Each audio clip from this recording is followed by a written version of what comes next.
Salut à toutes et à tous, ravi de vous retrouver une nouvelle fois dans un diasporama qui promet d'être très intéressant aujourd'hui. Et comme d'habitude, vous allez me dire, je l'espère en tout cas, à partir de Paris, une rencontre que je vous propose aujourd'hui avec l'artiste Rachid Qureshi. Bonjour. Bonjour. Merci d'avoir accepté notre invitation. Merci d'avoir accepté de faire votre diasporama aujourd'hui à partir de Paris. J'ai envie de dire d'abord Sahar Mdanek, Barak fik, بالخير والهنا pour tout le monde aussi. Ramadan Moubarak. Allah يسلمك. Alors, Rachid Qureshi, justement, le hasard fait bien les choses, mais je ne sais s'il y a de hasard, parce que voilà, on peut en parler. C'est que euh, vous êtes avec nous aujourd'hui en ce mois sacré de Ramadan, et pour ceux qui vous connaissent, Rachid Qureshi, savent combien la religion prend une place très importante dans votre vie et dans votre œuvre, n'est-ce pas?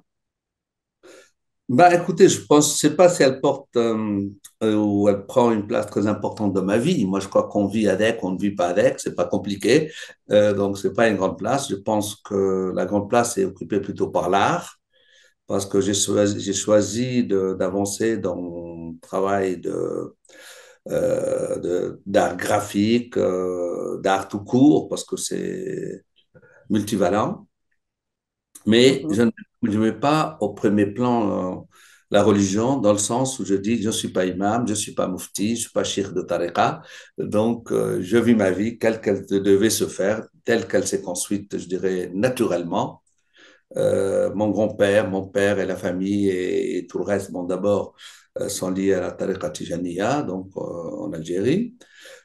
Et en même temps, il ne faut pas oublier que le nom est aussi important, parce que mes ancêtres sont venus des Quraysh, sont venus au 7e siècle de la Mecque, en passant par les routes, je dirais presque littorales, en passant donc de la Mecque, Médine, après ils sont passés à Jérusalem. De Jérusalem, ils sont repartis par le Caire, Benghazi, Tripoli, et puis surtout, première grande étape de ce groupe, ils sont arrêtés à ce qui est aujourd'hui la ville de Kairouan en Tunisie, qu'ils ont construite, et le grand cimetière des Quraysh est collé à la grande mosquée de Kairouan. Et puis, en même temps, ils ont pas construit la ville, ils ont fait le premier Coran fait par des gens de cette caravane qui est venue de la Mecque, ce qu'on appelle le Coran bleu de Kairouan, qui est un des plus beaux Corans, très sobre, très minimaliste, mais sublime, dont ils ont fabriqué à la main tous les papiers. Ils ont inventé une calligraphie qu'on appelle le Koufi Karwani. Donc, Mhm. c'est des papiers, toutes les pages ont été teintes à l'indigo, donc des bains d'indigo, calligraphiés à l'or. Voilà, déjà, c'est une première chose. Et puis, en même temps, D'où le bleu indigo le bleu qu'on trouve beaucoup indigo, chez vous, comme la toile derrière au fond, oui. né là, né là. Ouais. Et là, ce Mm. qui est derrière, ce que vous dites, ce que le bleu qui est derrière vous, en fait, c'est l'esquisse d'un Coran sur lequel je travaille depuis 6 ans. C'est une esquisse d'une mage, et naturellement, c'est une hazb, mais je laisse la surprise pour quand ça sortira. Ça sera quelque chose de très particulier. Parce que celui de mes ancêtres, les Quraysh de Kerouan, il n'est pas très grand. C'est de format italien, comme ça. C'est où tout le monde peut chercher sur Internet le Coran bleu de Kerouan. Vous verrez, il est malheureusement, il y a beaucoup de pages qui ont été pillées, qui se retrouvent dans les grands musées du monde, des grands collectionneurs. Bon, chaque fois qu'il y a un conservateur qui va dans cette bibliothèque, dans la zone où il est, quand ils finissent leur travail, chacun prélève une. Lui, au prix où ils sont aujourd'hui à la page, c'est quand même 500 000 euros, c'est un demi-million d'euros la page. Donc voilà, Mhm. ça appelle à Ouais, malheureusement prendre, à casser le Coran. ouais. Vous voyez que votre vie, votre histoire et votre œuvre sont étroitement liées à la religion, finalement. Et puis, pas n'importe comment. Vous parlez beaucoup de ce soufisme, c'est-à-dire ça, c'est quelque chose aussi qui vous appartient et qui transparaît dans vos œuvres, dans vos écrits, dans vos livres, dans vos discours. Qu'est-ce qui vous fascine tant dans le soufisme et chez les grands maîtres du soufisme également? Moi, je suis pas un grand maître du soufisme. En fait, je suis tombé dedans, je dirais naturellement. Oui, Je ne me considère pas comme un maître soufi, ni aussi comme un soufi, parce qu'en général, c'est trop de prétention de le dire. Donc, le jour où je serai plus dans cette vie, peut-être qu'à ce moment-là, les gens diront où il a été sur telle voie ou telle voie. Donc, c'est par normalité, je dirais, de vivre sa vie sur un chemin particulier peut-être, mais en même temps, c'est un chemin qui, à mon regard, à ce que je suis, c'est une démarche totalement de la nature d'une vie d'existence, aimer les autres, partager avec les autres, être un humain parmi les humains, ne jamais oublier les autres. Je pense que ça, c'est la chose la plus fondamentale et sans tenir compte ni d'origine, ni de religion, ni d'autre chose que ça. C'est dans ce sens que je dis, je n'ai aucune prétention de l'être, mais ceux qui m'entourent le sont beaucoup. oui. C'est avec beaucoup de modestie que vous le dites. Vous avez consacré, par exemple, des Marhamet. C'était une superbe exposition. Je me souviens à Alger, des grands cheikhs mystiques, Al-Hallaj, Rumi, Sidi Boumedienne également, qui est de chez nous, et tant d'autres. On pourra y revenir tout à l'heure, mais votre œuvre est très étroitement imprégnée de philosophie et de mysticisme, on va dire. J'aimerais revenir un petit peu à vos origines. Rachid Qureshi, donc vous êtes né en Algérie, à Ain Baïda, plus précisément.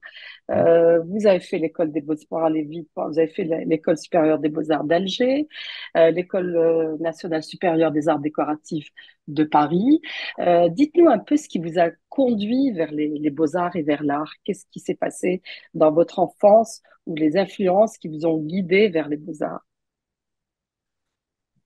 C'est deux choses, je pense, qui sont fondamentales et importantes, qui ont fait que j'ai choisi ça. D'abord, je suis quelqu'un qui est maladivement axé sur la liberté de la vie et dans la vie. Euh, c'est toujours sans barrière, sans parachute. Naturellement, je suis d'une famille de 12 enfants et beaucoup de mes frères sont médecins, sont chirurgiens, sont pharmaciens, sont diplomates, sont beaucoup de choses. Donc voilà, je suis l'aîné maintenant parce que malheureusement, j'ai un frère aîné qui a disparu en mer dès le début de l'indépendance pratiquement, dont on n'a jamais retrouvé le corps. Et peut-être ça aussi, ça marquait. Donc c'était la marque parce qu'on était un peu comme des jumeaux. On avait à peine quelques mois de différence, donc, un an et quelques, donc quelques mois, donc c'est pas beaucoup. Et ça a été le grand questionnement sur la vie. Ça, c'est le premier choc. Et je sais que pendant toute mon enfance, dans les Aurès, c'était les zones les plus atteintes par la guerre de libération, par les assassinats, par les fusillades, par les enlèvements de gens exécutés, par le napalm et le reste. Donc, on a vu beaucoup la mort, même jeune. Bon, quand ça a démarré en 54, moi je suis né en 47, donc voilà, j'avais 8 ans. Donc là, l'âge déjà où on comprenait beaucoup de choses, on voyait. Mhm, Surtout que mon père a été torturé devant nous, à la maison, enlevé, enfermé, voilà. Puis on avait plein de gens de la famille aussi qui étaient dans les combats et dans le reste. Et mon père était moudjahid. Euh, C'était à la fois très particulier, parce que normalement, je ne devrais pas être là, ni naître un Béda. Ça a ah été, oui. je dirais presque, c'est une naissance de nécessité. Pourquoi je vous dis ça? Parce que nous, la famille, tout le clan des Quraysh, est dans le Sahara, elle est au Ouetsouf, Mhm, où, où donc est enterré Cheikh Al-Adwani, qui était le premier de la famille de Mohammed, qui est venu diriger cette caravane et qui est venu avec Uqba ibn Nafa', donc qui a été tué dans les Aurès lui-même et qui a été donc enseveli et où on a construit déjà à l'époque le premier petit mausolée qui a été transformé en grande mosquée aujourd'hui. mhm. Donc c'était cette étape-là. Donc c'était une première étape. Et surtout, mon grand-père est parti de Ouadsouf, donc où on est, où il y a la tombe d'Adouani aussi, donc de Ouadsouf parce que il y avait des périodes très dures pour l'alimentation. Parce que les céréales, il fallait les trouver. Les terres algériennes, les meilleures, celles qui donnent le plus de générosité, étaient entre les mains des colons. Et surtout, les Aurès, c'est pas des terres comme celle de la Mtidja ou celle de la plaine de Annaba ou d'autres zones comme ça. C'est quand même des cailloux, le calcaire, des choses escarpées, par Oui, exemple. oui. on a vu les labours se faire avec des chenillards pour s'accrocher aux pentes vraiment qui sont bien inclinées et surtout la terre était très pauvre. Donc il y avait en gros une récolte tous les 4 ans. Le reste du temps, un coup c'est le gel, un coup c'est pas de pluie, un coup c'est quelqu'un qui passe son vélo qui laisse un mégot. Bon bref, des histoires comme ça. Mm. Et à la fin, mon grand-père a décidé de remonter au nord, de prendre des terres agricoles, donc pauvres, mais quand même, qui nous assuraient au moins l'alimentation, l'orge, le blé tendre, la farine, voilà, et le reste. Donc voilà, c'était comme ça qu'on s'est retrouvés dans cette zone de l'Algérie et pas au sud. La deuxième chose, c'est qu'à l'époque, le Sahara, et jusqu'à l'indépendance, même un peu après l'indépendance, 2, 3 ans après, était toujours déclaré comme zone militaire. C'est-à-dire que les gens qui naissaient sous la ligne un petit village qui était vraiment 3, 4 maisons, qui s'appelait Style, après Biskra, la frontière était là. Et même à l'indépendance, les gens achetaient l'essence moins cher après Style, mais au prix normal, au-dessus de Style, vers Biskra. Les gens venaient de Biskra, remplir le réservoir et repartir. Peu d'Algériens Oui. savent Mhm. cette petite chose de la géographie. Et l'avantage, par contre, c'est que ceux qui sont nés au Sahara ne font pas leur service militaire avec l'armée française. Et c'est pour ça que mon père, né lui aussi à Mbeda, a été déclaré né à Kunine, au Sahara, parce qu'à l'époque, on passait par l'hôpital, on ne passait pas par les cliniques, donc on pouvait être né, être déclaré là, alors que mon père est né un peu, il a été déclaré présumé né en 1918.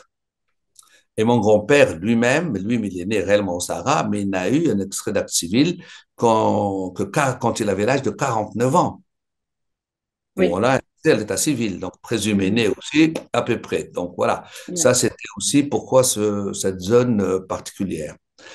Et en même temps, vous me posez la question, pourquoi de l'art? Si vous dites tout ça, parce que d'abord, ce réel, et jusqu'à aujourd'hui, moi, pour moi, cette liberté de faire ce que je veux, quand je veux, avec qui je veux, m'est indispensable pour faire mon travail.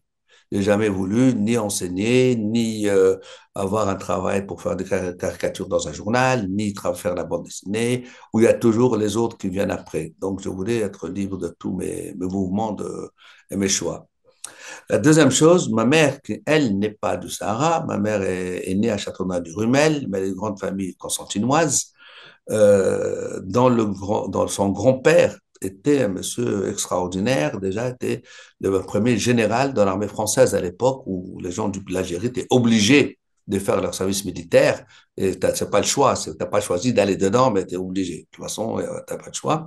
Et qui a Mm. fait des batailles assez faramineuses, puisqu'on l'a trouvé déjà en 1800 et quelques au Tonkin, on l'a trouvé à la prise de Marrakech, on l'a trouvé donc dans des zones de la planète, mais en France, naturellement, avant la Première Guerre mondiale, donc du temps du roi Frédéric donc en Allemagne.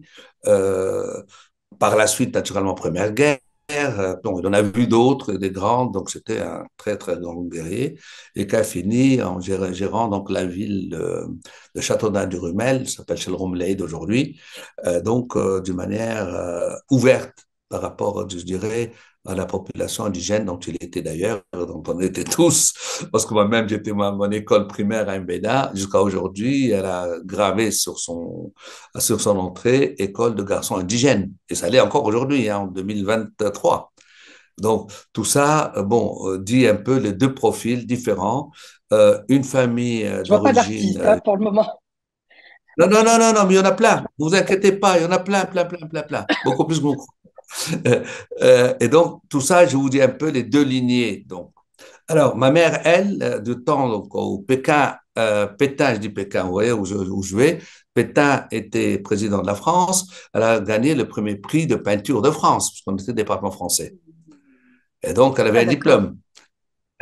Et la mer, vous savez comment c'est pour nous tous très, très sacré, et surtout en Méditerranée. Et le problème, c'est que quand De Gaulle est venu s'installer à Alger, donc à la villa Nedjma, où résident aujourd'hui les ambassadeurs de France, donc elle a eu peur et elle a mis au feu son fameux diplôme, parce qu'il était signé par Pétain. Et moi, je lui ai toujours dit, mais attends, mais tu étais une indigène comme tous les autres, je ne vois pas, c'est une histoire franco-française, même si on était des parents français et français, mais on était qu'à une poussière d'aile de papillon, je dirais presque.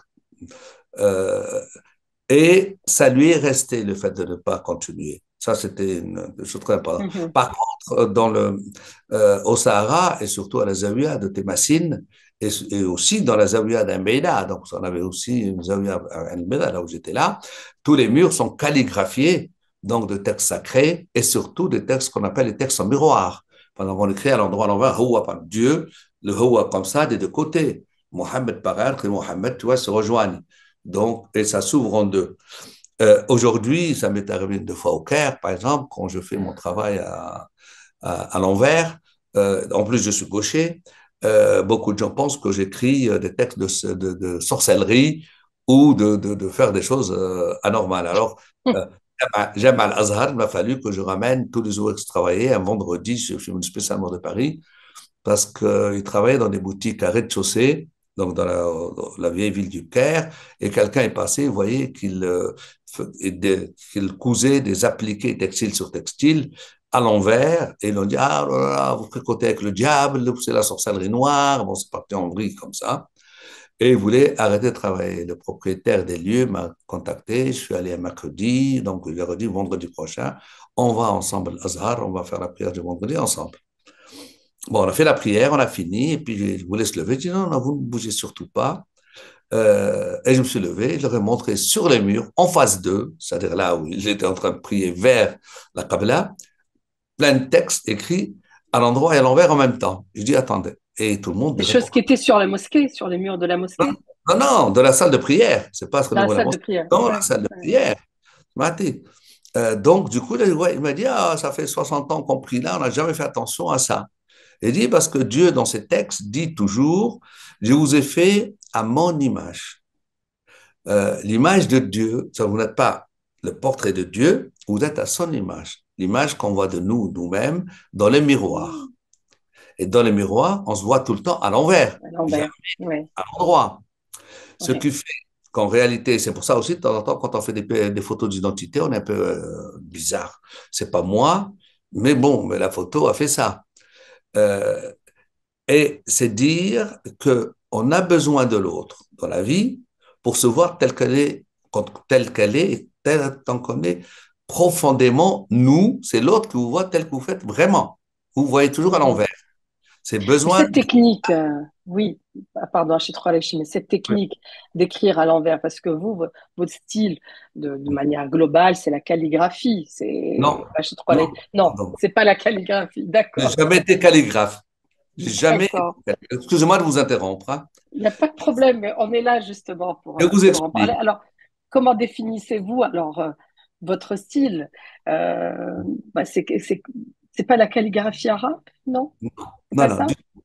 j'ai jamais été D'accord. calligraphe. Jamais, jamais, jamais. Alors, non seulement j'ai jamais été, mais quand je dois utiliser de la calligraphie, je demande à mes amis calligraphes, comme Hassan Saoudi, qui en a fait beaucoup de travail, qui est un grand ami, comme Selgar, que j'ai son âme, comme un grand calligraphe du Caire, que j'ai travaillé longtemps, Kamal Ibrahim, sur des textes de notre ami commun Mahmoud Derwish.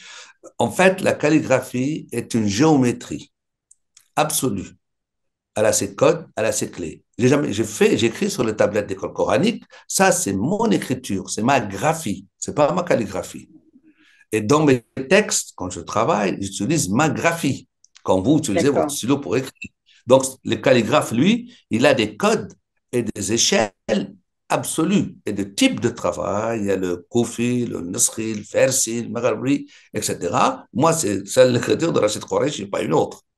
Donc, vous Donc, avez créé euh, votre propre style, votre propre police non, non, d'écriture, entre guillemets. C'est ça? non, non, non, non, non, c'est mon Non. écriture de l'école coranique qui est restée. Par contre, j'utilise la graphie arabe, donc la mienne, à travers mes textes. Mais moi, je suis plasticien. Je travaille sur le signe, sur le symbole, etc. Et pas du tout, du tout, du tout sur la calligraphie. J'ai fait plusieurs grands livres, très grands livres gravés, hein. Donc, par exemple, Mahmoud Derwish, on en a fait deux. Un, Une nation en exil, mais quand je dis là, c'est des trucs à 1,40 m de Oui. format.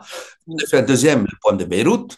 Là, je lui ai confié la calligraphie qui répond en face de mes dessins, mais en face de mes dessins, pas dans mes dessins, en face de mes dessins. Donc, les poèmes de Mahmoud. Hassan, j'ai écrit en très beau koufi pas très loin du Koufi Karouani de mes ancêtres, mais plus utilisé encore. Et par contre, Kamal Ibrahim a créé un très beau Koufi oriental avec le travail qu'on a fait sur le grand poème de Beyrouth, qui est aussi un livre d'un mètre 10. Donc, ça, je l'ai fait Vous aimez les aussi. grands formats, Rachid Koreichi. J'aime les grands D'abord, vous formats. travaillez, d'abord, vous vous limitez pas en matière de support, que ce soit une toile, de la soie, de la tapisserie, de la sculpture, métal. Ça, vous êtes polysupport. Et qu'est-ce qui conditionne le choix? Qu'est-ce qui fait que vous dites là, je vais peindre sur de la soie, ou là, je vais en faire une tapisserie, ou là, c'est plutôt de la toile? C'est le support qui vous inspire ou c'est l'idée qui va imposer le support? Alors, je reviens quand même à mes premières écoles. D'abord à l'école de Beaux-Arts d'Alger, où j'avais des maîtres merveilleux qui je rends hommage, qui ne sont plus là malheureusement, comme Ali Khouja, comme Adden, comme Mesli. Voilà, c'était des gens, une merveille d'être, donc que j'ai beaucoup, beaucoup apprécié, aimé, et qui sont toujours en moi, quoi, parce que c'était quand même la première génération après l'indépendance. Oui. Donc, le pays sortait à peine de la guerre, tout était mal. Ils ont eu le courage de dire on assure et on assume et on construit une nouvelle génération. Et je leur dois beaucoup. Après, Mhm. quand je suis allé à Paris, j'ai trouvé que la formation de l'école des beaux-arts avait des qualités techniques, mais avait des, des trous sur le plan de la théorie et de la réflexion. On faisait à peine 2 heures ou 1 heure à peine d'histoire de l'art. C'est pas suffisant. Mhm. Donc, quand je suis venu à Paris, j'ai fait les Arts Déco, qui est une école qui est difficile à franchir les portes. Bon, j'avais un dossier qui était tellement solide venant d'Alger, donc je suis rentré directement sans concours en 2e année. Il y avait là aussi des profs merveilleux. Et comme Paris 1 n'était pas loin, donc on était rue d'Ulm, donc c'est juste à côté. Donc, dès que j'avais des petits trous, moi-même je les créais, j'allais à Paris 1 Sorbonne à côté, donc dans les ateliers, donc dans les cours de littérature. Parce que pour moi, qui viens d'une famille aussi de lettrés, parce que c'est la Zawiya, il y a plein de textes, plein de livres, une grande bibliothèque, donc voilà, donc ça a beaucoup servi.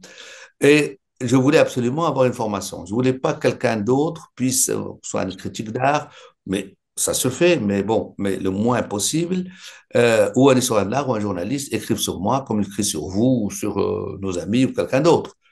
S'il y a quelqu'un qui connaît la démarche et le travail, c'est vous-même, c'est vous qui le faites.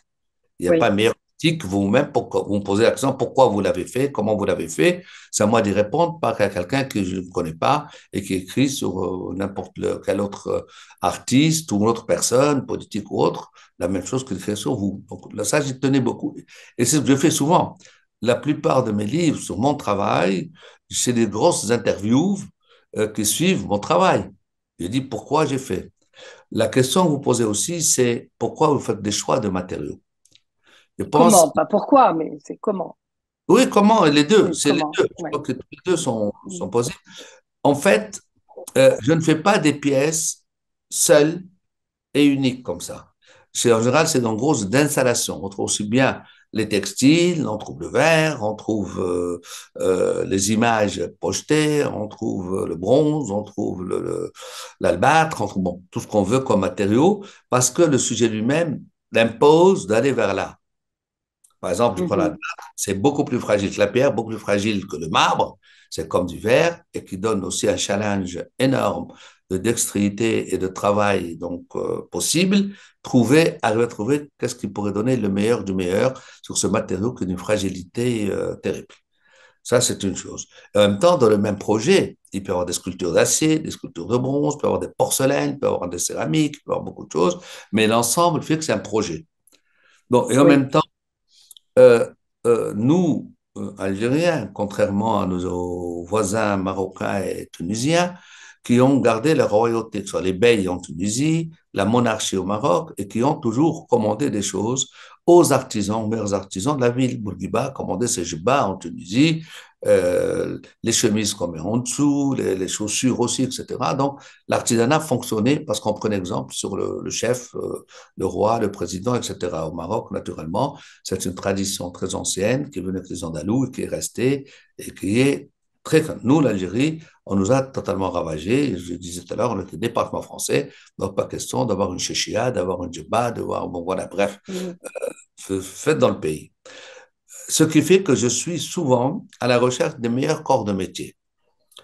Euh, dans tous les domaines, parce que j'ai travaillé dans des ateliers à Ann Arbor, donc au Michigan, au nord des États-Unis, comme j'ai travaillé aussi à Philadelphie, comme travaillé beaucoup à Damas, à Vous avez Alep. exposé partout dans le monde, hein, Rachid Qureshi, ça il faut le dire. Vous êtes l'un des, si ce n'est l'artiste plasticien algérien qui expose le plus dans le monde, mais Et tout puis, continent confondu, n'est-ce pas? et Combien de puis, pays? ouais, Dites-moi combien de pays? beaucoup. Mais en fait, c'est plus que d'y exposer, c'est y travailler. Et Alors, travailler, oui. je vous parle, vous me dites qu'est-ce que vous avez comme atelier actuellement en fonctionnement. Donc, le Caire, ça fait plus de 10 ans que j'ai un atelier au Caire où je travaille, où je paye mes artisans très, très, très bien, où c'est devenu une seconde famille qui est là-bas. Et c'est des projets. Là, j'ai démarré un projet il y a 6 ans. Il doit nous rester Oui. encore au moins 6 ans pour le boucler.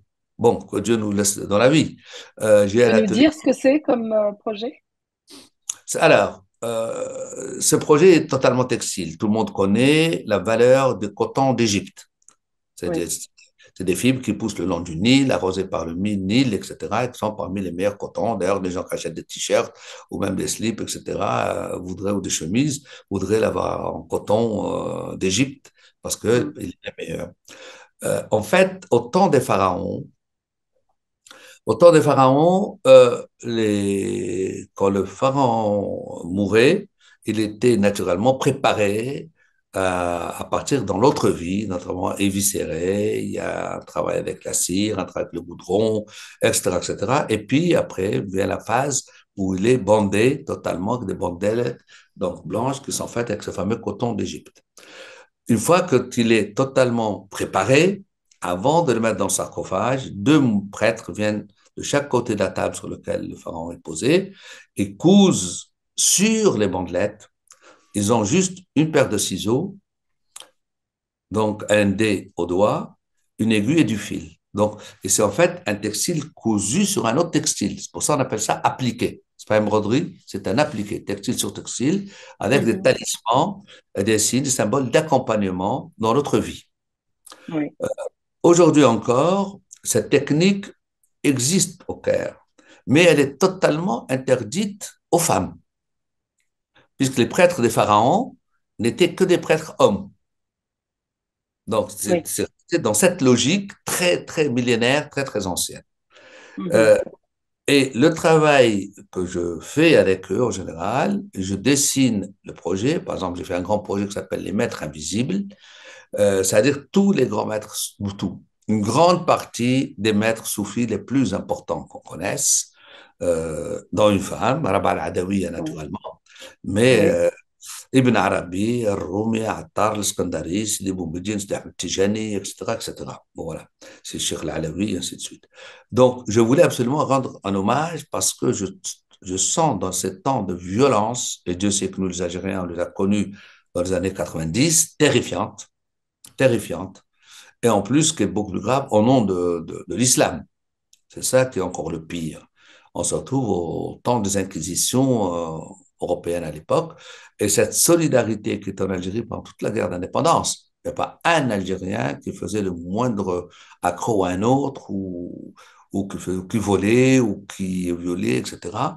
Là, ce monde sur lequel on est aujourd'hui, malheureusement, moi, il m'est totalement inconnu. Je ne retrouve plus les Mhm. repères extraordinaires qu'on avait avant de solidarité, de paix, d'amour, de confiance, de trucs, tout ça, ça semble être quelque chose de disparu. Bon. Oui. Et donc, c'est pour ça que Donc, vous j'ai. voulez véhiculer des messages de paix, déjà, Ah, c'est le de paix, minimum de déjà. liberté, de beauté de la religion et de préceptes de l'islam que beaucoup oublient. C'est ce que vous voulez dire. Mais alors, ce projet au Caire, Alors, matériellement, c'est quoi? matériellement, j'y viens. Qu'on Euh, essaie d'imaginer. non, non, il est facile à imaginer d'abord parce que je vous explique un peu. Moi, je travaille tout le temps, tout mon travail sur la base du chiffre 7. Donc, Ouais. tout mon travail, même l'architecture du lieu où je suis studio à Paris, c'est le chiffre 7. La maison de Tunis, c'est le chiffre 7. Les cimetières que j'ai fait, donc, tout sur la base du chiffre On va 7. en parler tout à l'heure, oui. Oui, parce que d'abord, je vous explique un peu techniquement cette chose, mais on va revenir au chiffre 7 pour moi, c'est la structure, mon chiffre d'or essentiel. pas seulement à moi, mais à l'humanité entière. Quand on va le développer, vous comprendrez pourquoi je vous dis ça. Oui, la légende des sept dormants, c'est une de vos œuvres d'ailleurs. Oui, et ça existe donc Oui, bien en sûr. christianisme, en christianisme, Oui, parce que bien la sûr. fameuse légende de la ville d'Éphèse, donc de pasteurs qui disparaissent et qui reviennent dans leur ville, ils voient qu'elle était saccagée, ils s'enferment dans une grotte, et ils y passent des dizaines d'années. Le jour où ils sortent de cette grotte, l'argent, la monnaie a changé, le boulanger ne comprend rien à cette monnaie, etc. Ça, en fait, c'est des gens qui sont morts, qui sont revenus à la vie, des ressuscités. Et Mhm. dans le tombeau de mon ancêtre Sahara, à Cunin, effectivement, le tombeau de Shir, de son frère à côté, mais en sous-sol, il y a ces 7 garçons en bas, et on appelle les tombeaux des 7 dormants. C'est Baroukat. Donc, Mhm. c'est bon. Ça, déjà, dans ma vie. Là, Oui, récemment, j'ai fait, à l'Académie architecte, le prélèvement de tout le cloutage de la porte de la maison que j'ai mis 17 ans à restaurer à Tunis, une maison du 9e, 12e siècle. Donc, on s'est avéré tout le cloutage de la porte sur la base du chiffre 7. Donc, et je ne l'ai pas choisi. Et le numéro, c'est 14. Donc, voilà. C'est 14, 21, oui. 28, 49, etc.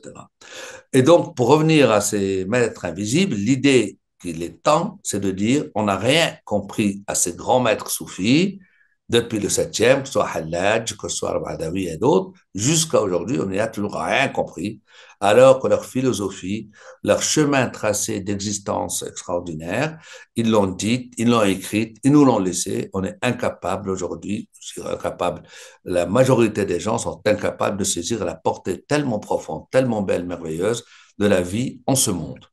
Et Donc, justement, là, je voudrais, si vous permettez, m'arrêter de secondes pour justement pour essayer de comprendre pourquoi est-ce qu'il y a ce clivage, cette grande séparation entre les œuvres, les écrits philosophiques de ces penseurs mystiques et nous autres.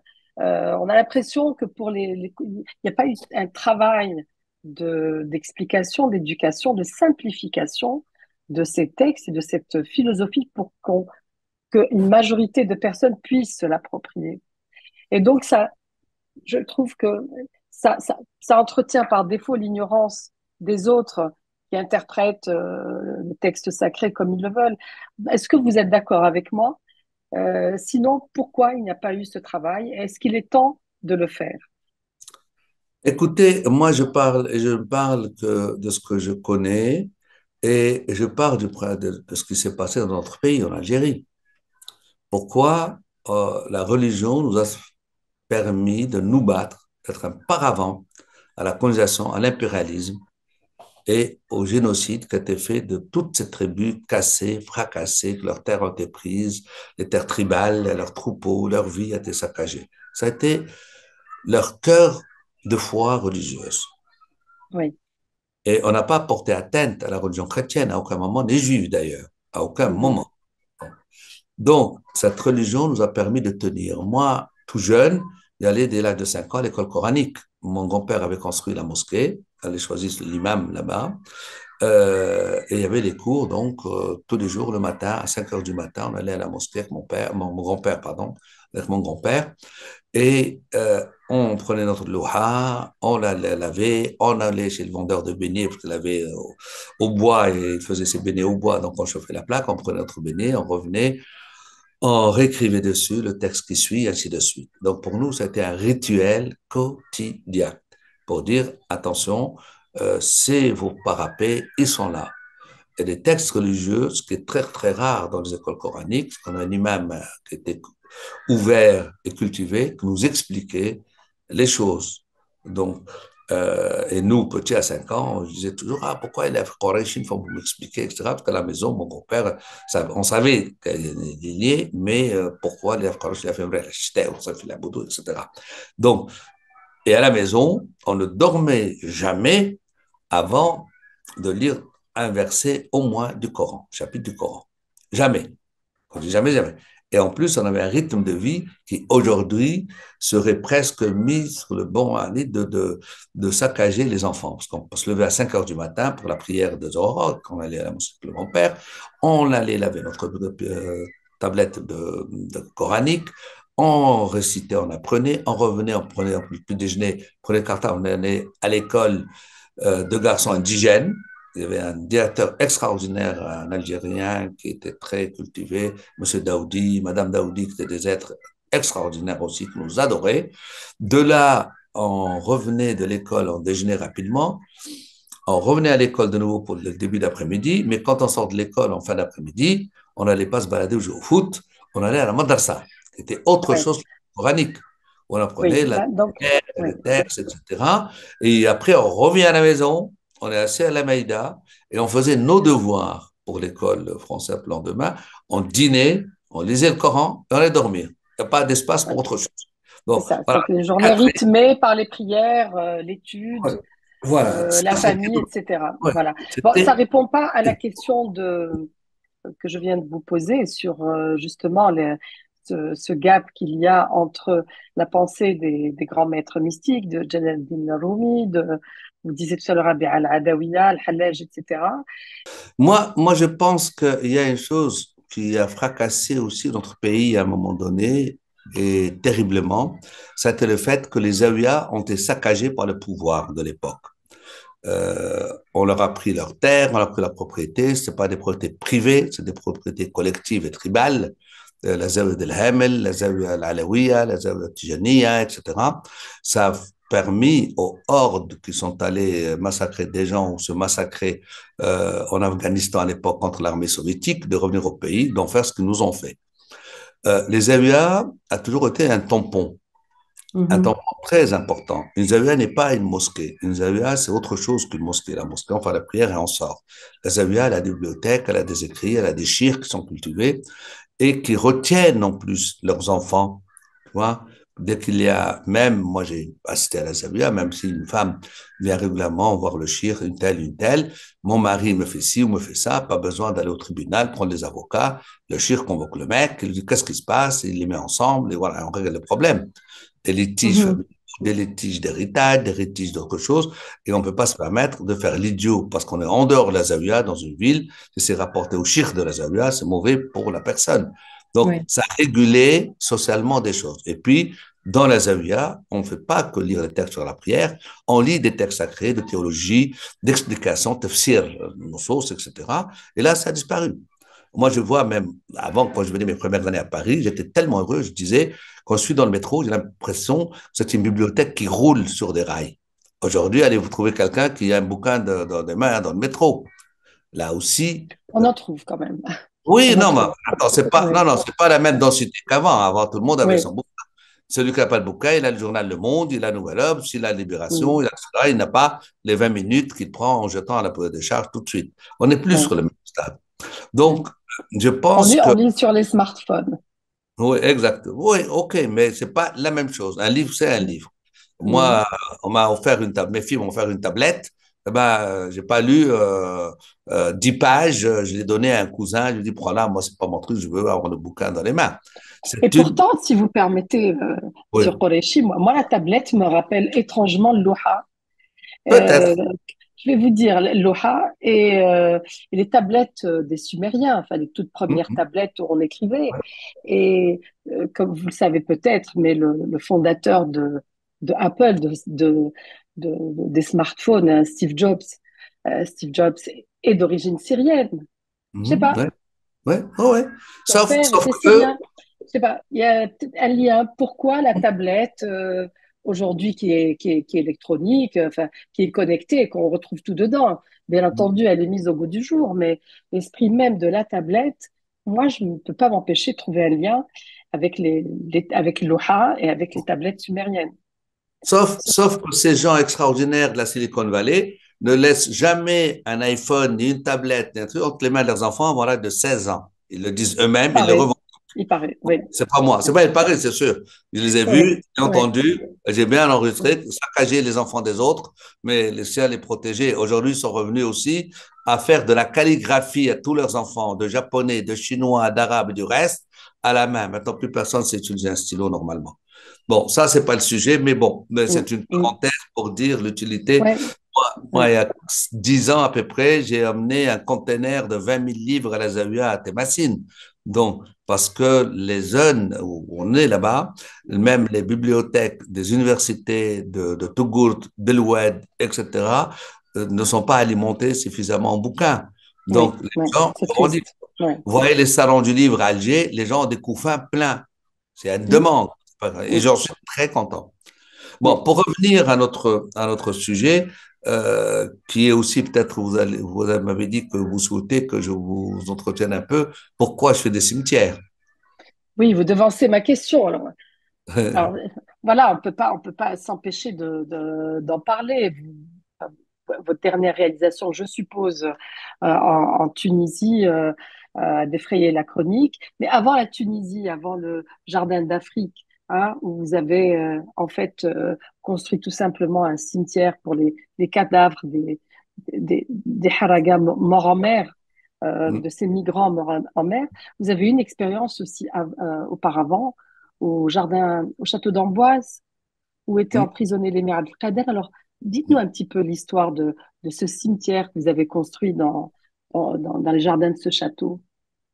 Alors, ça, c'était pas du tout ni programmé, ni truc. C'est parti comme quoi, je dis toujours, il y a une étincelle qui allume la forêt ou voilà, ou autre chose. En fait, Oui. j'ai fait un autre jardin au château de Chaumont-sur-Loire. Tous les printemps, à l'époque, le fondateur, qui malheureusement n'est plus là, Jean Pijac, un ami, avait lancé le concept dans les jardins du château de Chaumont-sur-Loire. Il coupait des parcelles égales à tous les artistes, paysagistes, éventuellement architectes, pour faire un jardin de rêve. Et j'avais fait, on m'en avait parlé, donc je suis allé, et j'ai fait un jardin que j'appelle les jardins du paradis, en m'inspirant simplement des textes coraniques. Maintenant, à tous ces fantasmes extraordinaires qu'on a tous depuis l'enfance, que le paradis, il y a euh, des fleuves de lait, des fleuves de miel, voilà, les jasmins, les galantes de nuit, Meskelil, bref, les yasmines, etc., etc. Et je voulais faire un lieu comme ça, avec le concept que c'est un jardin d'argile, totalement d'argile d'abord, parce qu'on dit toujours, Dieu dit toujours, je vous ai pétri d'argile et insufflé la vie. Mhm. Et moi, je travaille beaucoup avec les artisans potiers. Quand ils travaillent, je travaille avec eux, j'ai l'impression toujours qu'ils travaillent lentement. Et je leur dis toujours, attends, ben, on peut peut-être accélérer un peu. Ils disent, non, non, non, non, on ne peut pas accélérer. N'oublie pas, dans chaque petite parcelle d'argile, il y a des restes d'humains.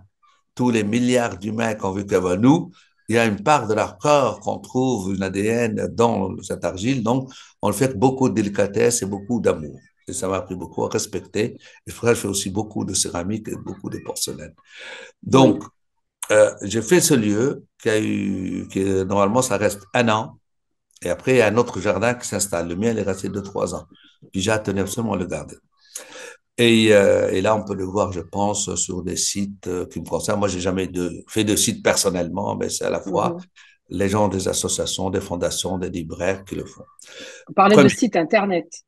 oui, oui, pour montrer le Oui. travail qui a été Mhm. fait. Parce que les Ouais. jardins de Chaumont, ils l'ont. Le jardin des paradis, si quelqu'un rentre dans un paradis Chaumont-sur-Loire, il le trouvera. Et comme j'avais un battement de 3 heures pour aller en train revenir à Paris, je me suis dit, tiens, je vais aller faire une prière sur le site où normalement sont enterrés une partie de la famille de l'émir Abdelkader. Hein. Mhm. J'y suis allé, c'était une terre plate, sans rien, de la caillasse, juste un parallélépipède qui a été fait par les habitants d'Amboise, par amitié pour l'émir, avec toute la complicité qu'ils ont eu longtemps ensemble, et surtout avec la complicité du curé d'Amboise et aussi de l'archevêque d'Alger de l'époque, Mhm. Seigneur Dupuche. Et j'ai prié devant cette stèle, passe de chiens qui font pipi sur l'endroit où j'étais en train de prier. Pendant que je priais, de pisser dessus. J'ai fini ma prière sur la tombe et je me suis retourné voir où vont les chiens. Et ils sont allés chez une dame de 60, 65 ans. Je suis allé la retrouver en disant, excusez-moi, madame, vous avez vu que j'ai prié, vos chiens sont venus pisser, il y a des corps humains qui sont en dessous. Et normalement, quand même, il y a un minimum de délicatesse et de respect. Et elle me dit, vous travaillez ici? Je dis non. Vous êtes quoi? Je dis, je suis artiste. Elle m'a dit, vous n'êtes pas d'homme, moi? J'ai dit non. Elle m'a dit, écoutez, moi, ça fait 20 ans que les chiens que j'ai toujours eus, ils pissent là, ils vont continuer à pisser là. Bon, J'ai dit, écoutez, merci pour votre franchise, et moi, je vais vous dire de mon côté, regardez-moi bien. Il me dit, oui, je vous regarde, non, regardez-moi mieux que ça. Pendant pas longtemps, ni vous, ni vos chiens ne vont plus rentrer ici. On me dit, vous avez ce pouvoir? Ah oui, maintenant, le pipi de chien me l'a donné. J'ai descendu, j'ai demandé à voir le conservateur en chef du lieu, Jean-Louis Sureau, qui est lié à la famille royale de France, et connaissait mon nom. Il a vu en plus l'inauguration du jardin donc de Chaumont-sur-Loire, et il lui racontait l'histoire. Le comte de Paris venait de mourir, et il m'a dit, écoutez, la cassette donc de la famille royale de France est vide. Et d'ailleurs, il me dit, je vous explique, en ouvrant les fenêtres, regardez, il n'y a que le drapeau fleur de lys, et le drapeau, il n'y a pas de drapeau français, le drapeau européen, donc c'est pas un château de l'État français, c'est un château de la famille royale de France. Mhm. Alors, si vous voulez faire un cimetière, il faudrait d'abord faire une maquette, qu'elle soit acceptée par la famille royale. Après ça, il faut qu'elle soit acceptée par les monuments historiques. Et après, vous trouvez l'argent pour le faire. Eh oui. Bon, j'ai dit, écoutez, en plus, je venais à l'époque d'avoir un clash avec l'ancien président de la Tunisie, Ben Ali, histoire d'un livre qui est sorti sur moi par Actes Sud, où je parlais un peu aussi des dictateurs. C'est l'histoire début de l'histoire Salman Rushdie. Et j'ai fait la maquette, elle a été expliquée par la famille royale, 3 mois par le monument historique, et il fallait faire le travail. Comme en plus, ceux qui sont C'est allé restés. vite? Ça allait vite, relativement? Non, non, non, ça a duré du temps, d'abord, et d'une, financièrement, et puis deuxièmement, j'ai décidé de compliquer les choses, pas par acceptation de que ce soit trop compliqué, non, c'est pas ça du tout. Euh, En fait, dans la philosophie, quand on parlait du mysticisme, je me suis dit, l'émir, avec sa mère, une partie de sa famille, sont partis, quand ils ont été libérés par Napoléon III, vers Brousse, Constantinople et Damas, où il est passé sa vie là-bas, il est décédé là-bas, il a choisi, comme par hasard, et pas par hasard, parce que il s'est fait enterrer près de Muhaddin ibn Arabi, son père lui-même s'appelait Muhaddin, donc voilà, il y a tout ça, et donc le mieux, ça serait de tout faire en Syrie, et de faire revenir toutes les pièces vers en boîte, comme si l'émir revenait revoir les siens. Ouais, Sureau me disait, mais belle attends, symbolique. Mhm. il y a un marbrier et des pompes funèbres à côté, on peut les faire coûter, ça coûte pas cher. Là, votre projet, c'est des pierres pleines, énormes, des cubes colossaux. Vous vous rendez compte de la Syrie, le port de l'attaquer, du port de l'attaquer au port de Fosse, les camions, et après, il faut le gruter au château en hauteur, des pièces et tout, complet. Je dis, non, non. Il me dit, mais il n'y a que vous qui le savez. Je dis, justement, moi, je veux partir avec cette idée. Je sais que personne, que les gens qui viennent voir là, personne ne dira, il est allé à Damas, il a fait ça à Damas, il est revenu à Damas. C'est vrai que là-bas, à Damas, j'ai trouvé des Syriens très, très, très complices, très amoureux des Algériens et de l'Algérie, de sa révolution, de son peuple, etc. Et en même temps, heureux que je vienne faire ce travail chez eux et avec eux. D'autant qu'aucune des personnes défuntes n'a fait le pèlerinage à la Mecque. Donc, mon concept était de faire une Kaaba pour chacun d'entre eux. Donc, toutes les tombes ont une forme de Kaaba. Comme si, D'accord. voilà. J'ai trouvé 25 corps Oui. sur un registre que trouve le ministère de la Défense, sur lequel le commandant surveillait la présence de cette famille, avait griffonné des choses, et bien les noms, bon, bref, j'ai sûr que les noms, et ma certitude qu'ils sont 25, pas plus ni moins. Ça ne rentrait pas dans le cadre de mon chiffre 7. Donc, il aurait fallu 21, tu vois, ou 28. Oui. Donc, du coup, donc j'ai fait des alignements de 7, 7 et 7 d'un côté et 4 de l'autre côté de la stèle parallélépipédique, qui est aussi une croisée de chemin.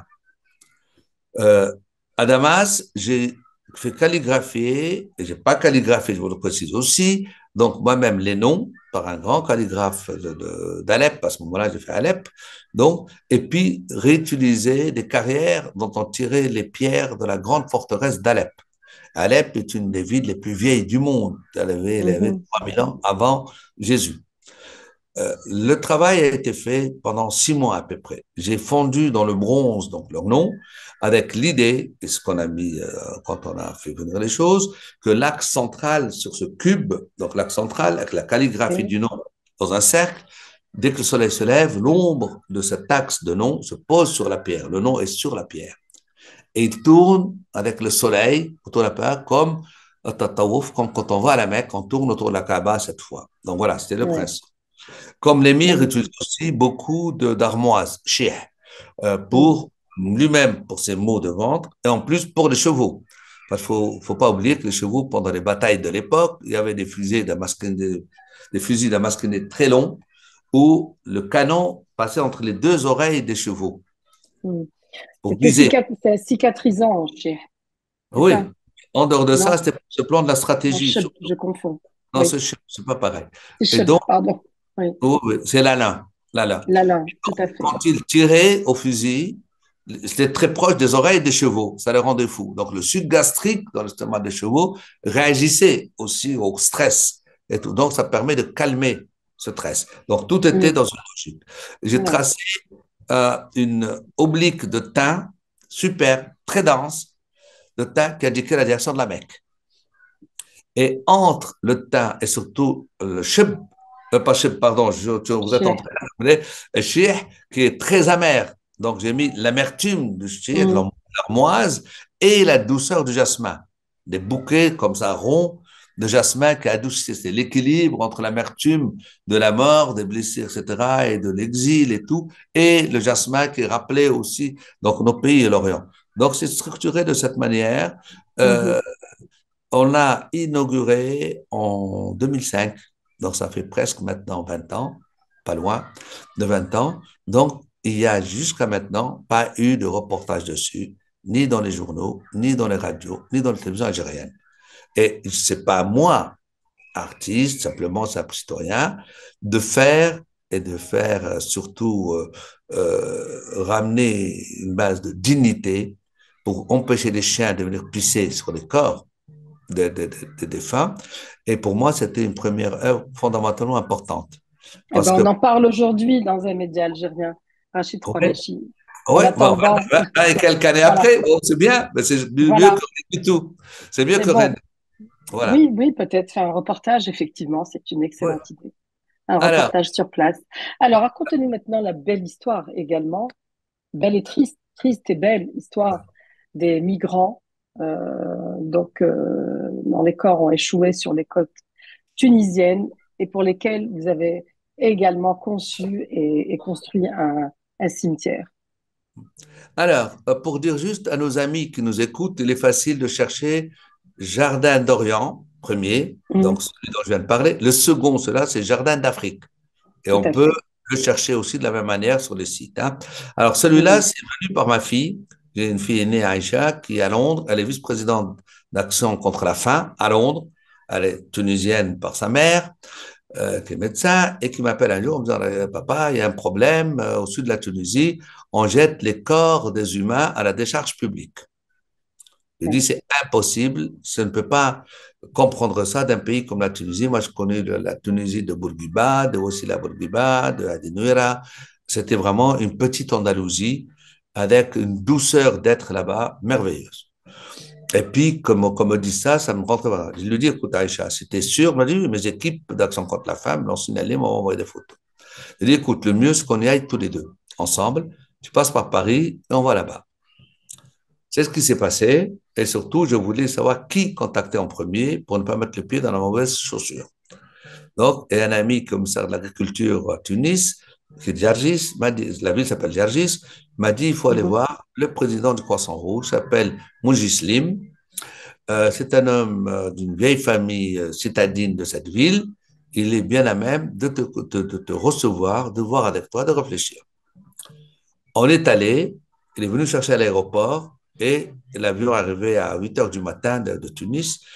Et il m'a dit, on va prendre le petit déjeuner. J'ai dit, non, non, je veux d'abord cette montagne de corps parce que ça ne rentre pas dans ma tête. Et effectivement, on est allé sur le lieu, c'était horrible parce qu'en gros, il y a à peu près entre 1600 et 1700 corps jetés avec la benne du camion poubelle là-bas. On m'explique que le cimetière de cette ville est interdit totalement aux non-habitants de Jargis. Même le gars qui est la ville juste à côté. J'ai dit, attendez, mais les cimetières du monde entier sont faits pour recevoir des gens. Même en France, il y a des quartiers chrétiens, des quartiers juifs, des quartiers musulmans, etc. Il y a un respect à minima pour les corps. Non, non, ceux-là veulent rien savoir.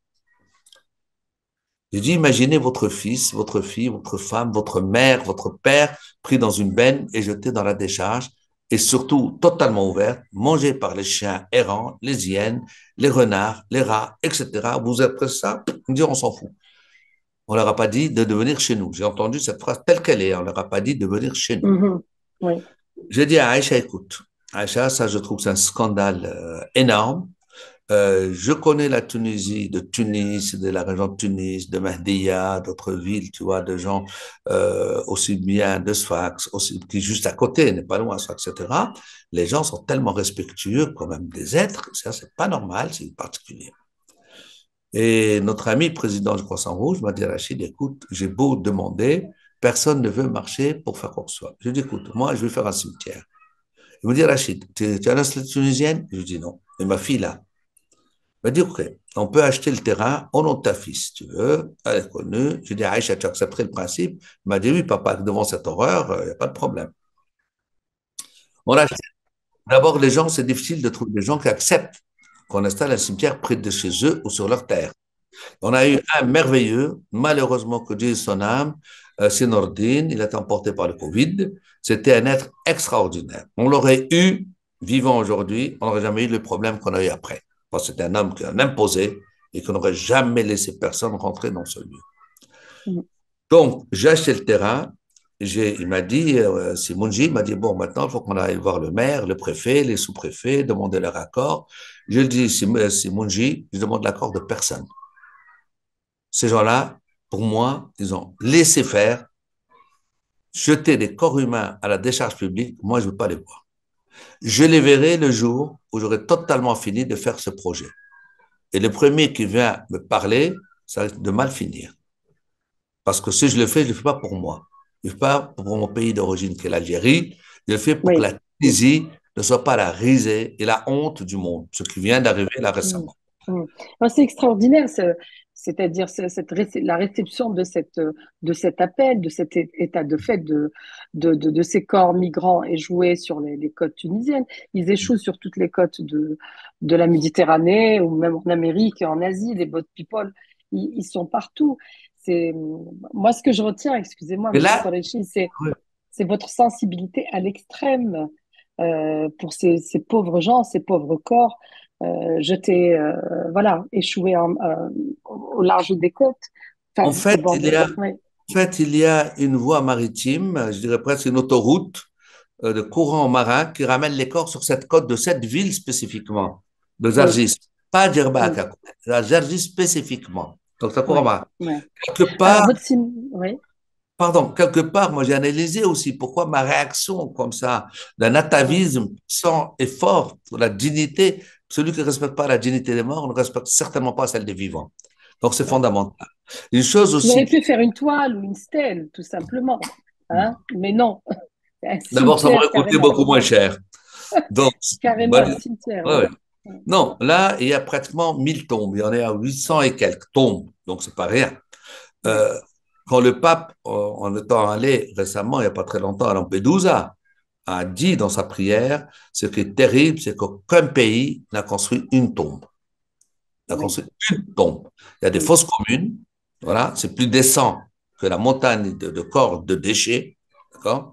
D'ailleurs, la montagne de déchets, j'ai commencé, avant que le drame qui s'est passé au début de l'année, à grillager, à faire une porte avec l'idée de planter toute la montagne, faire un mémorial avec tous les corps dedans et l'arborer et en même temps la fleurir, cette montagne, mais l'entourer totalement d'un grillage inaccessible et mettre de la lumière solaire dessus. C'est la lumière de Dieu qui va éclairer ce monument pour que les gens de cette ville voient la lumière de ce lieu dans lequel ils ont jeté les corps comme ça, d'une manière inhumaine et inacceptable.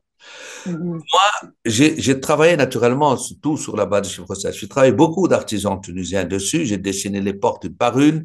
J'ai travaillé tous les cloutages des portes, les ferrures, les serrures. J'ai travaillé les céramiques surtout, à partir de céramiques du XVIIe siècle, fait à mm. Tunis, dans les palais du XVIIe, donc, et fait à la main carreau par carreau, au point que la céramique m'a coûté 3 fois le prix d'achat du terrain. Donc, j'ai mis une Et mort. qui a Pourquoi? financé, alors, comme vous dites, ça me coûte, qui a financé la, je veux dire, la municipalité de Jargis, qui a financé le cimetière? Il est en face de vous, ça s'appelle Rachid Koraïchi, à 100%. pas un centime n'est venu de quiconque, même pas le buffet de réception d'Audrey Azoulay, directeur général de l'UNESCO, qui est venu classer ce monument comme monument historique. C'est la première fois que ça se fait, un lieu qui a à peine de finir, et qui était dans la shortlist de la Fondation Aga Khan, qui donne un peu l'équivalent du prix Nobel d'architecture. Ça, Félicitations, même, bravo. non, c'est pas bravo, c'est que Bravo, je tenais félicitations. absolument à le faire. Les économies d'une vie que je conservais pour mes filles, je les ai mis dedans. Donc, c'est pas rien, c'est beaucoup, beaucoup, beaucoup, beaucoup. Bon, j'ai vendu mes œuvres, beaucoup de mes œuvres, à New York, à Londres surtout. Donc, pour arriver vraiment à financer et à tenir. Je ne voulais pas laisser cette honte, parce que nous, entre guillemets, l'Afrique du Nord, on a tendance à tourner le dos à l'Afrique subsaharienne. Donc, on regarde vers les blancs plus blancs que nous en face, en croyant qu'ils sont meilleurs. L'Afrique est un pays puissant, merveilleux. La culture africaine est au-delà de toutes les cultures. N'oubliez pas que Picasso s'est inspiré beaucoup de l'Afrique. Matisse s'est inspiré de l'Afrique. Maquet s'est inspiré de l'Afrique. Je peux vous en citer plein et qui revendiquent. Nous, Ouais. non, on tourne le dos. Plus que jamais, tous les musées du monde sont bourrés d'art africain. Plus ils en pillent, plus les Africains en font. Et il en existe encore beaucoup. N'oubliez pas aussi que notre tariqa tijaniya est très implantée en Afrique subsaharienne, énormément appliquée. Je vous dis un chiffre. Le président Tebboune récemment a reçu le muqaddam de la tariqa tijaniya du Nigeria. Vous savez, l'autre, ce qu'il a dévancé malheureusement, Adam, il s'appelait, a été assassiné par les groupes terroristes. Voilà. Et s'il Ouais. est reçu par le chef d'État, c'est parce que lui, au Nigeria seul, il couvre 45 millions de Tidjani. Je dis bien 45 millions de Tidjani rien qu'au Nigeria. Donc la Ouais. puissance de sa confrérie n'est pas rien, elle est beaucoup. Et ces gens-là, on ne les respecte pas. Je trouve que c'est une honte absolue. Et récemment, il y a un naufrage d'un bateau tunisien affrété par les familles de Jargis, qu'ils ont payé pour envoyer leurs enfants à la mort. Ce bateau a coulé. Et le président tunisien, récemment, il disait, ils ont envoyé leurs enfants à la mort. Et ça a été en plus volontairement fait pour saccager la réunion de la francophonie qui se fait à Djerba, juste à côté. Donc, il y a une manipulation énorme qui se fait autour de ça. Et les gens sont rentrés dans ce lieu qui s'appelle Jardin d'Afrique. Ils ont profané les tombes, sorti les cadavres dehors, arraché leurs pochettes donc mortuaires, arraché les arbres, etc. Et ils se disent musulmans. Je ne vous dis pas ce que j'ai vécu. Alors, je vendais des yeux des morts en Suisse. J'ai vendu des organes des morts qui sont déjà en morceaux. Je vends des tombes à 3 000 euros. J'ai fait de la magie noire et ainsi de suite. Je vous dis pas. Heureusement que je n'ai jamais eu d'ordinateur. Heureusement que j'ai pas de site. Heureusement que tout ça. Mais c'est cauchemardesque. Voilà cette forme d'humanité. Donc, je ne dis pas que tous les gens de Ouais. Jarsis sont Mm. complices. Du tout. Il y a des Mm. gens formidables. Le maire est un homme merveilleux. Le président de Croissant Rouge et sa famille qui ont été aussi saccagés à l'action de là-bas par une bande de, comment dire, de sales types qui n'ont eu de veine que de faire ça. Ils envoient leurs enfants à la mort, ils accusent les autres de les avoir tués. Donc voilà, Ouais. ça c'est, Type mais de ça va. diffamation, oui. Ouais, Oui, mais vous oui. inquiétez pas, de toutes les façons, je suis fils donc de De com- combattants ouais. maté, je me tiendrai debout, je referai, je rétablirai ce lieu, il sera rétabli. Il y a plein de livres qui sortent actuellement dessus, dans la légende de Venise, de la ville de Venise, de la fondation Cini, qui est sur l'île de Cini. Il vient de sortir un livre qui le nomme parmi les lieux saints de la Méditerranée. Il y a un second livre, Jardin Formidable. d'Afrique, qui va sortir à Londres dans un mois. Alors, ce qui est bizarre, c'est que les Occidentaux font des livres, d'autres ont même fait des compositions musicales sur ce lieu, et les gens de cette ville, à qui on donne un monument historique classé patrimoine, qui le saccagent. Vous me À poserez la visiter, question. donc. Oui. À visiter, donc, à Voilà, Jarvis. Moi, allez-y. j'ai vu les images sur Internet. Effectivement, il est fabuleux. Il est Ouais, tellement fabuleux qu'il y a les odeurs de jasmin et d'oranger qui en sortent absolument. de ces Iskilil, magnifiques etc. allées mesquines, etc. En parlant de livres, moi, j'ai ce livre que j'affectionne particulièrement, Le Le prophète. Prophète. Donc, c'est des. Je dis pas illustration parce que vous n'aimez pas ce mot. Vous dites que vous n'êtes pas illustrateur. Alors, Voilà, ce sont des dessins. c'est un Aux côtés accompagnement. un accompagnement des textes de Khalil Gibran. Juste avant de terminer, quelques questions Pardon, rapides. juste, Oui, Juste Oui, une seconde. N'oubliez oui, pas que le 1er novembre dernier, j'ai financé et j'ai placé un énorme monument à la mémoire des Algériens et des Français tués par Papon le 17 octobre 61. Il est à la Courneuve. C'est un énorme monument de bronze que j'ai fait la donation, je l'ai financé aussi pour nos amis résistants en France qui ont été assassinés. Et là, je suis en train de faire, rapidement, je vous le dis, sur l'île oui, Sainte-Marguerite, qui est en face de Cannes, et en face de l'île, donc Saint-Honorat, où il y a un monastère. Le cimetière, c'est 25 ans que je suis sur ce projet, dans une zone qui est très axée Front National, OAS et compagnie. Donc, il y a quand même énormément, presque 400 Algériens enterrés là depuis 1840, 1870, etc., sans sépulture réelle, et que je voudrais appeler le jardin de la Méditerranée. Inch'Allah, dans l'année prochaine, il sera fini. ouais. Donc là, vous devancez la question sur l'actualité, c'est parfait. En tout cas, on vous souhaite plein de projets comme cela et comme d'autres. Euh, Quand vous dites sans sépulture, je pense au roman d'Assia Djebar, Oui, La femme sans sépulture, ami.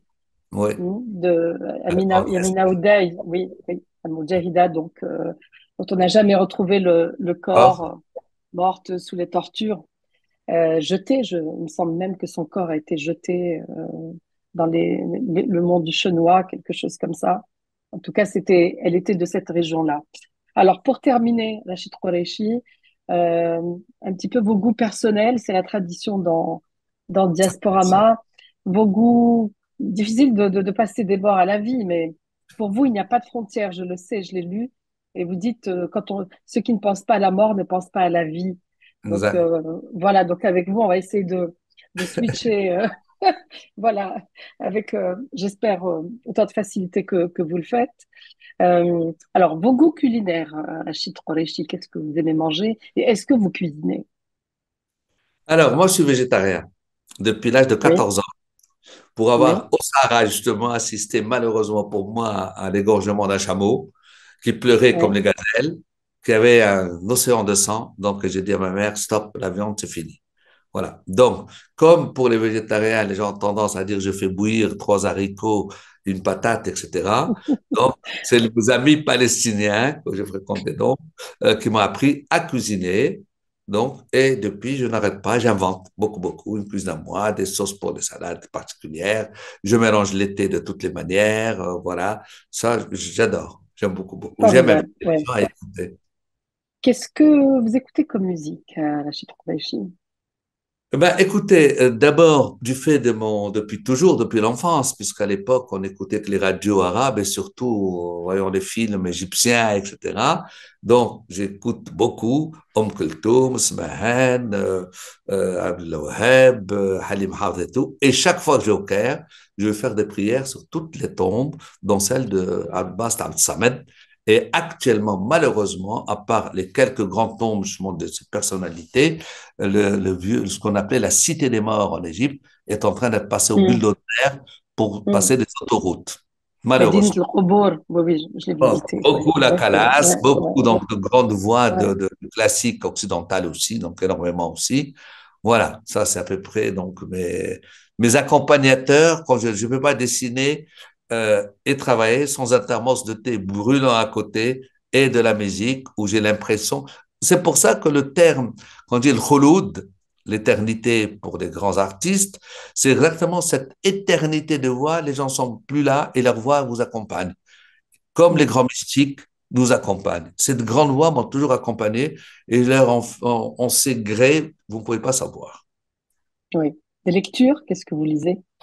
Ah ben, je sais pas, moi je suis édité par Actes Sud déjà, donc je reçois beaucoup de livres de chez Actes Sud, donc aussi bien Paul Auster que des écrivains très importants africains, donc on ne connaissait pas avant donc l'existence, parce que bon, euh, venir jusqu'à Paris, Actes Sud, Arles, c'est bien. Beaucoup de traductions de textes aussi, donc d'Égypte, de Syrie maintenant, parce qu'il y a Farouk Mardembey qui est le patron de la partie donc traduction et surtout la maison d'édition pour des auteurs de l'autre monde Hmm, qui sont les nôtres. Voilà, mais je ne suis pas axé sur quelque chose de particulier, hein. Moi, je pense qu'à chaque moment, à un moment donné, on discutait avec Michel Bitor, on faisait encore le énième livre ensemble, et il me dit, quand je vois les grandes bibliothèques, ou la bibliothèque François Mitterrand, il me dit, il y a des kilomètres de renage, et je me dis, mais à quoi ça sert de rajouter un livre à tout ça? Donc, mais je Ouais. pense que quand on dort, surtout moi, je dis, je suis entouré de ce U de bibliothèque de livres, on a l'impression que chaque livre qu'on pose, on ferme un monde. Et on ouvre le prochain, on rentre dans Ouais. un autre monde. Donc, on a autour de soi des mondes et des mondes et des mondes. C'est une richesse Ouais. fabuleuse. Est-ce que vous travaillez sur un livre actuellement? Actuellement, je suis en train de travailler sur un grand livre qui me dure déjà depuis 6 ans, qui est le Coran, puisque on est Oui, au vous l'avez 21e dit au siècle. début. Mm. Non, mais je dis parce c'est aussi pour qu'on est au 21e siècle. Le premier été fait par mes ancêtres au 7e, donc 3 fois 7, 21. Donc, c'était mon moment de le faire. Donc, ça, c'est un Coran très, très particulier. Je le dédie aux musulmans d'Afrique, parce Très qu'on bien. oublie qu'on est sur ce continent. Voilà. Les miens ont fait le Coran bleu de Kérouan, c'est être le Coran bleu d'Afrique.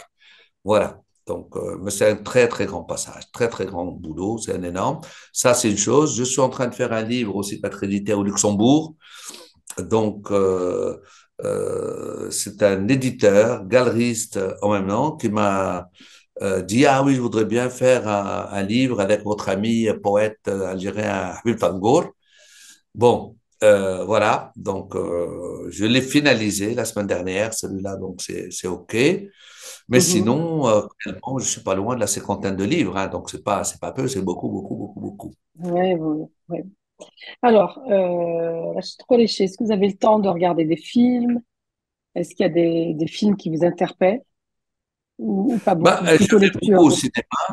J'adore le cinéma. De toute façon, je vois beaucoup, beaucoup de films, surtout que maintenant qu'on a accès à des films quand même japonais, beaucoup. Je parle pas des mangas, hein.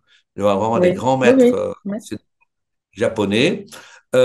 Africain aussi. Je pense que le cinéma algérien va repartir comme il était au début de l'indépendance. Il y avait un formidable cinéma sur le terrain de la guerre déjà, donc avec nos amis français qui nous ont soutenus aussi et d'autres. Euh, Mhm. je suis assez, je dirais presque hétéroclite. Je lis Le Canard enchaîné, pour ne pas le citer, mais bon, voilà, je lis Le Canard enchaîné, mais ils ont une rubrique, la personne de la rubrique cinéma est très bonne. À aucun moment, je n'étais déçu. Tu vois, donc, Mhm.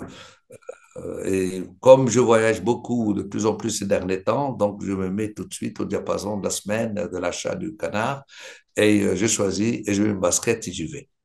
Voilà. Donc, je pense que tu as une addition, une nourriture aussi de tous ces artistes merveilleux, nous donnent tous en offrande. C'est important. Je vais naturellement aux signatures de livres, de collègues, d'amis, Vous des êtes très galeries actif, naturellement. hein, vous êtes très actif. Vous restez très actif. Ah oui, moi déjà, le fait des ateliers à travers le monde. Quand je vais à Madrid, je suis pas seul à travailler dans la grande. Cherchez sur Internet Facto Marte, vous verrez, c'est la NASA de l'art. Il y a moi, Oui. Anish Kapoor, on est 4-5 à travailler in situ. Plus, ils font beaucoup de travail sur des sites archéologiques, des sites de gravures, de peinture rupestre à travers la planète, en Amazonie. Ils travaillent sur des projets actuellement de restauration des sites de Oula, donc au sud donc de l'Arabie. Il y a de tout. Ils restaurent des œuvres monumentales des grands musées du monde. Moi, je travaille, je suis devant des peintures ou des grandes sculptures qui viennent du British Museum. Donc, le Caravage sur des dimensions extraordinaires, alors que j'ai mes sculptures à côté, on est en train de travailler. Ouais. Donc, à Barcelone, là, c'est beaucoup plus la porcelaine, la céramique aussi, donc, voilà, où je travaille beaucoup, beaucoup dans ces lieux-là. Le Metropolitan Museum de New York, où vous avez exposé, et qui vous a Alors, non, consacré une rétrospective. elle n'a pas été faite malheureusement. Il y a eu Ouais, 2 ans de travail avec toute l'équipe du Met, du Métropolitain. Malheureusement, c'est pas fait à cause du Covid. Donc, on a travaillé 2 ans dessus et ça les a ravagés financièrement, malheureusement, parce qu'ils ouais. recevaient donc une folie tous les jours, plus de 3000 donc, personnes, presque, tu vois, dans la mi-journée, et un chiffre de fou. Les cafétérias Il faut fermées. attendre faut attendre une prochaine programmation. Ah, oui, oui, oui, non, mais j'expose Ouais. beaucoup dans les musées. Au British, j'ai beaucoup d'œuvres en permanence, pas une expo, Mhm. mais en permanence. Ouais. Ouais. Au Vienna Victorian Museum, pareil. Metropolitan, pareil. Voilà. Sauf en France et en Algérie. Mais bon, mais peut-être que les Alors, temps. comment expliquer cela? Ah, bah, En parce que. Algérie, vous avez exposé, vous avez été Non, exposé mais c'est plusieurs pas. fois. Non, entre Vous exposés. parlez de collections permanentes, d'œuvres exposées en permanence dans les musées. Non, non, non, non, non, non. En Algérie, Vous ce que parlez vous de avez quoi? vu, vous n'êtes pas une exposition, c'était à la Villa Abdeltaïf. C'était un projet parce qu'il me rendait hommage. Donc là, j'ai pas dit non parce que c'était fait en plus par Mustafa Orif, qui était mon ami. Donc j'ai dit oui. Et surtout, j'ai ramené dans ma hotte quand même des grands patrons de musées du monde. J'ai ramené entre autres Chris Dercon, qui à l'époque était à la tête de la Tate moderne, qui est aujourd'hui à la tête des musées de France, tous les musées de France.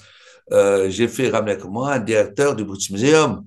J'ai ramené avec Oui, moi des gens qui sont venus de New York, de Cornell Université, le chef de département d'études africaines. J'ai ramené bon, une dizaine de personnalités de top niveau, top niveau.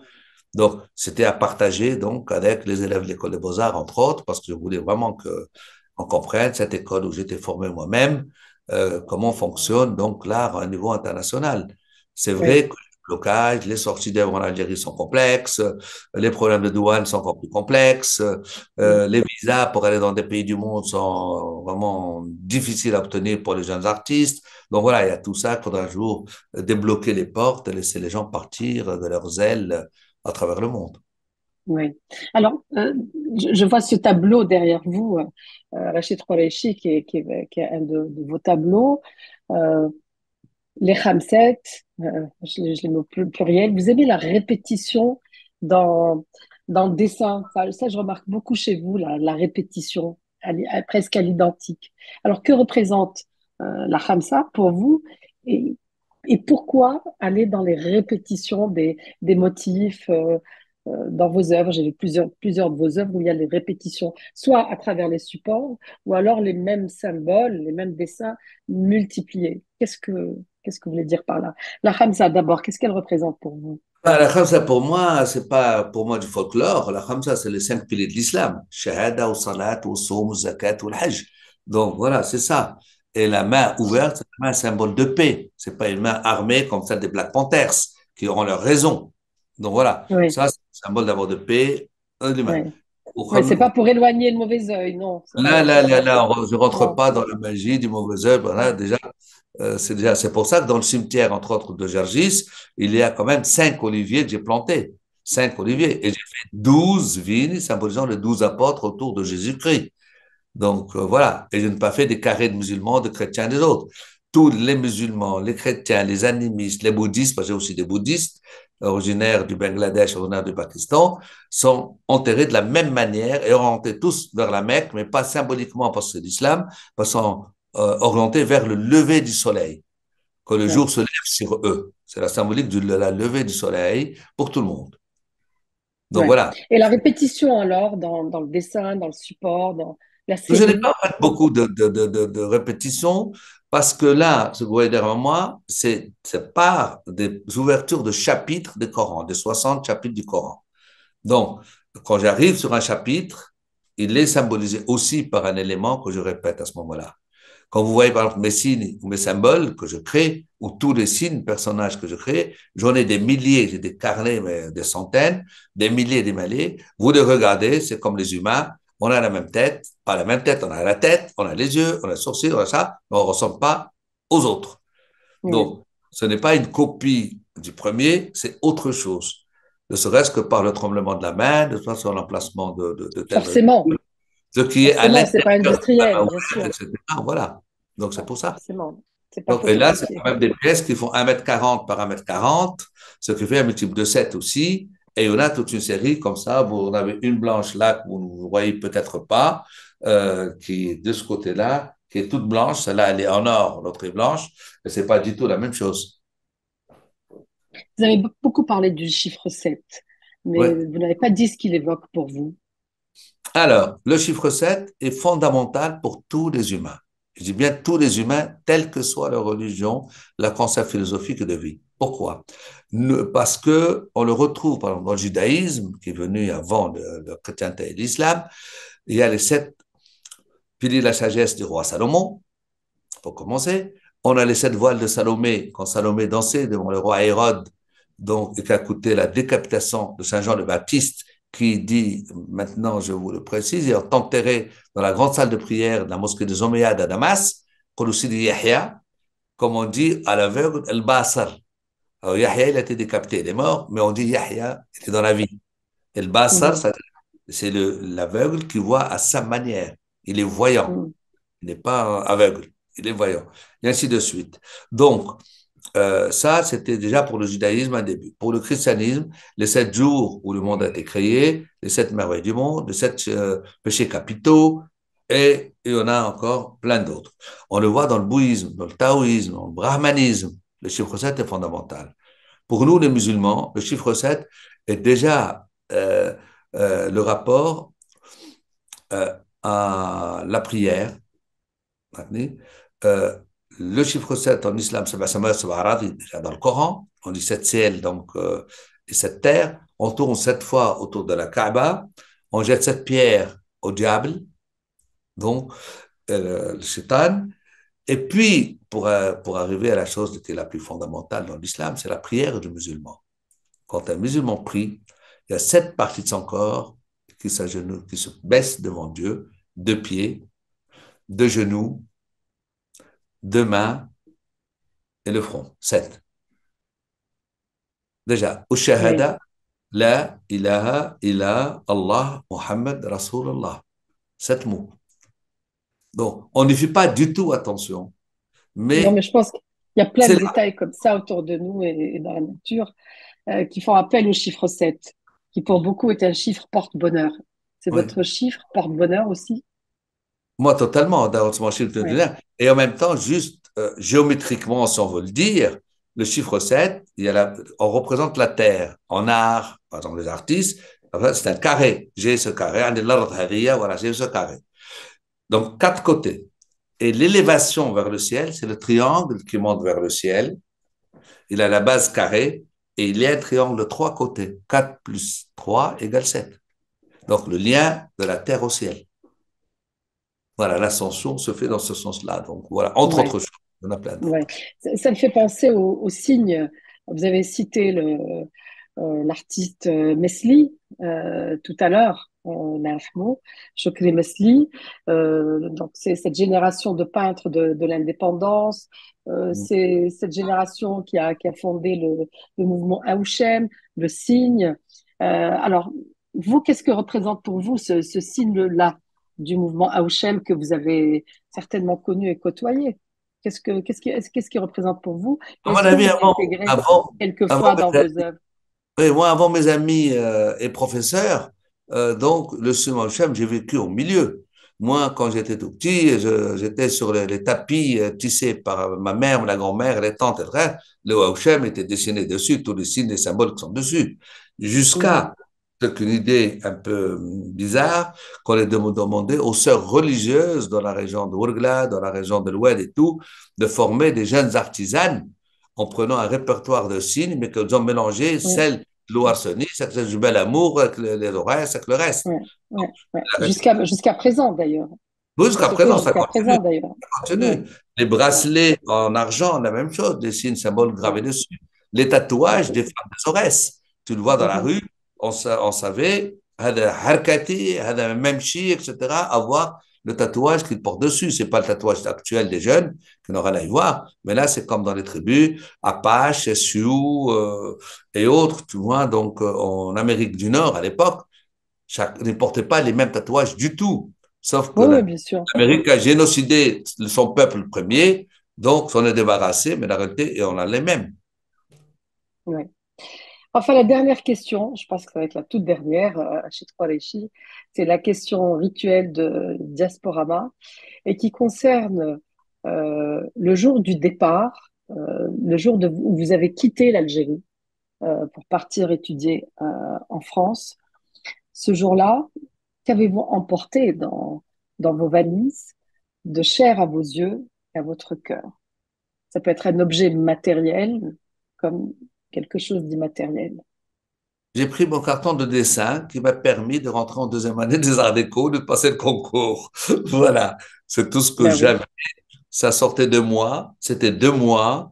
Et il devait me représenter pour accéder donc à cette école qui était mythique et qui m'a formé tellement bien, tellement merveilleusement.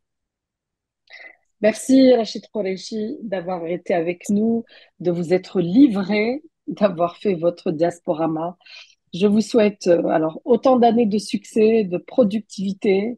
Vous êtes un artiste très prolifique et très actif, pour ne pas dire hyper actif. Ça fait vraiment plaisir de le voir et c'est un plaisir pour les yeux, bien sûr, de voir vos œuvres. Donc, merci encore une fois et je remercie nos spectateurs de nous avoir suivis. Et je rappelle que vous pouvez resuivre cette vision entretien, cette vision émission sur les plateformes digitales du Soir d'Algérie, le site internet, page Facebook et bien entendu la chaîne YouTube du Soir d'Algérie. Merci Rachid Merci Koraïchi, vous de étiez votre avec nous à partir de invitation Paris. et d'offrir ça à tous nos concitoyens là où ils se trouvent. Et Ramadan Mubarak à tout le monde. Allah yassalmak. Merci. Au revoir. Au revoir. Au revoir.